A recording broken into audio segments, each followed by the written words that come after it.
আল্লাহর কসম বিশ্বাস করেন ভাই, কিচ্ছু আমি জানি না। আমার পরীক্ষাটা বন্ধ করে দিয়েছে এখন।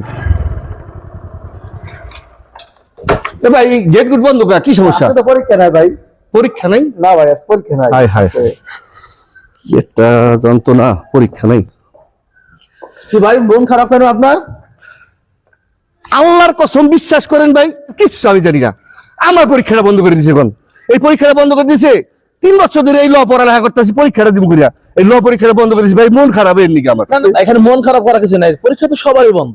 যখন পরীক্ষা শুরু হইব তখন আমরা সবাই মিলে পরীক্ষা দিব। মানে আমার দেখলা না? না না, আপনি দেখলেন না, আমাদের সবারই পরীক্ষা বন্ধ, ওখান থেকে স্থগিত করা হয়েছে। ও তাহলে আমি একলা না, সবাই পরীক্ষা হইব, সবাই একসাথে পাস করব। সবাই আমরা একাত্তর। চিন্তা করছি যে আমার পরীক্ষাটা মনে হইবে না, মনে করছি আমার প্রতি বেজার ঠেজার পরীক্ষা, কেউ পরীক্ষা হইব না। না কারো পরীক্ষা হইব না।